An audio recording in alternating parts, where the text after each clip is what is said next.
In this video for lesson 7.4, we're going to be using properties of special parallelograms to solve some extra practice problems on page 214. So make sure you're on page 214 in your student journal. We are going to cover 3 through 11. Okay. This chart here that you have in your supplementary notes page for lesson 7.4 will probably come in handy. This lists those special properties of rectangles, rhombuses, and squares. And we might need some of these to try to find some missing lengths and angle measures. So in exercises 3 through 5, the diagonals of rhombus ABCD intersect at E. Given that the measure of angle BCA is 44 degrees, the length of AB is 9, and the length of AE is 7, find the indicated measure. So something that's important to keep in mind is what kind of shape are we working with?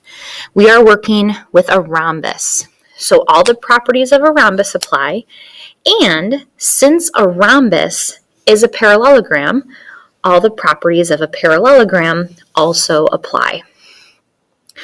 And number 3, they ask us to find the length of BC. Well, BC is one of the sides of the rhombus. So we want to know, what do we know? What are some properties we know about the sides in a rhombus? Well, we know that in a rhombus, all 4 sides are congruent. Well, I know that this side, AB, has a length of 9. So since it is congruent to side BC, BC must also have a length of 9. And number 4, we're trying to find the length of AC. AC is a diagonal, so I'm probably going to need to use a property of diagonals about rhombuses. I know that the length of AE is 7. If I can find the length of EC, then I'll be able to find the length of AC.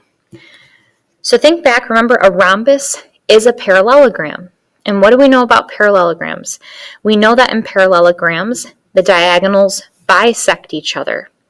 So what that means is, if AE has a length of 7, EC also has a length of 7 because this diagonal is being bisected.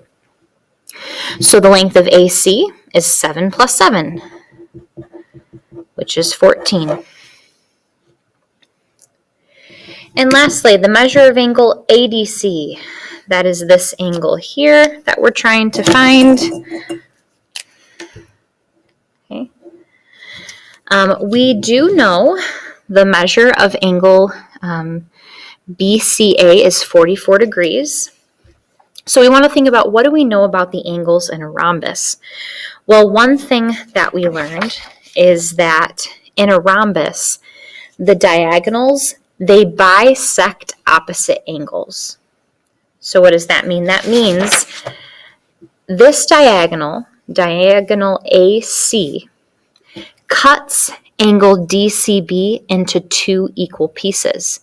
So if this angle is 44 degrees, angle DCA is also 44 degrees.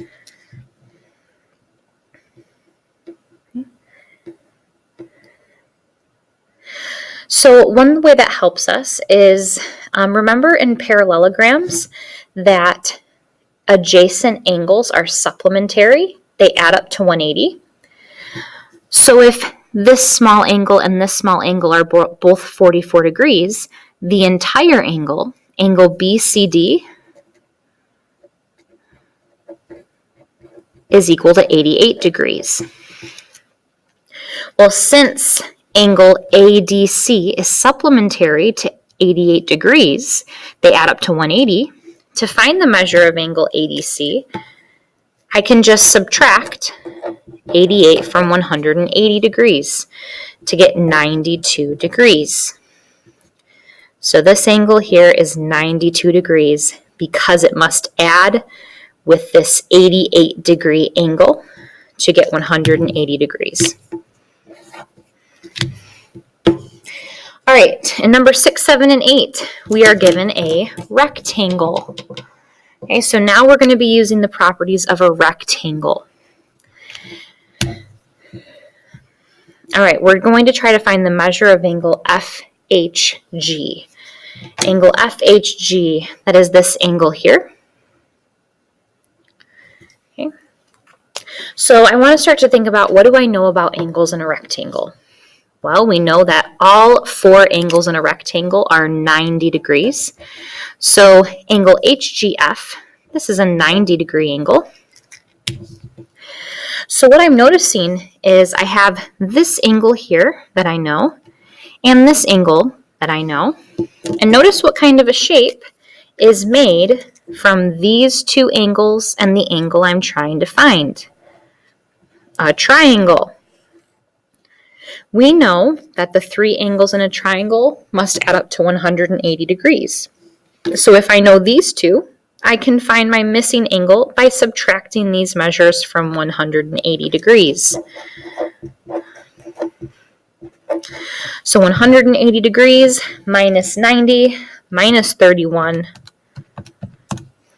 gets me 59 degrees. All right, I'll add that in there just in case it will be helpful to know later. All right, I need to find the length of HF. HF is a diagonal. Well, what do I know about diagonals in a rectangle? We know in our list of properties, the diagonals in a rectangle are congruent. They're the same length. They tell me up in the problem here that e.g., the length of this diagonal is 17. The length of this diagonal is 17 units, which must mean, since the diagonals are congruent, that diagonal HF must also have a length of 17. The last angle we need to find, the measure of angle EFH. EFH, that is this angle here. Well, there's a couple different ways you could figure this one out. We know that this angle has to be 90 degrees because it's a rectangle. So if I know this smaller angle is 31 degrees, I can subtract 31 from 90 to find the measure of angle EFH. And when I do that, I get 59 degrees.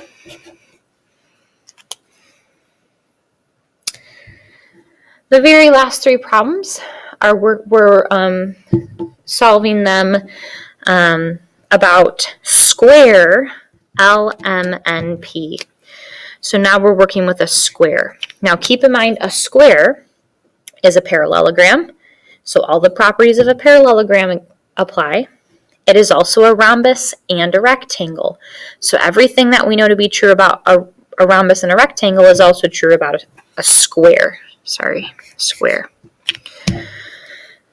All right, number 9, find the length of PK. PK is this segment here. It's part of one of my diagonals. Since a square is a parallelogram, and I know that diagonals bisect each other in parallelograms, this segment must be congruent to this segment. Segment MK means they are equal. So if MK has a length of 1/2, PK also has a length of 1/2. The measure of angle PKN. PKN, that is this angle here.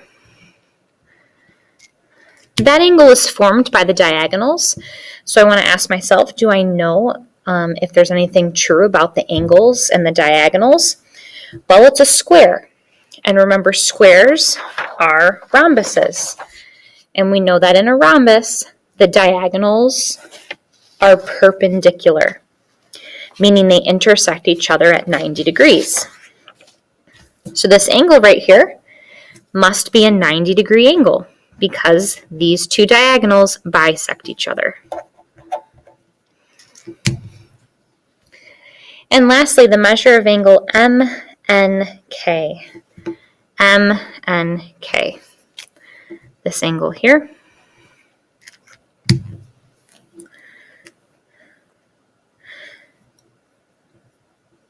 Well, I know that this is a square, and so I know that this angle is 90 degrees. This larger angle, PNM, is 90 degrees. And since a square is a rhombus, we know that this diagonal cuts this 90-degree angle into two equal pieces. It bisects this 90-degree angle. So if I take 90 degrees and I divide it by 2, I get 45, meaning this angle must be 45 degrees, and this angle must also be 45 degrees. So the measure of angle MNK is 45 degrees, because that 90-degree angle is being bisected by the diagonal.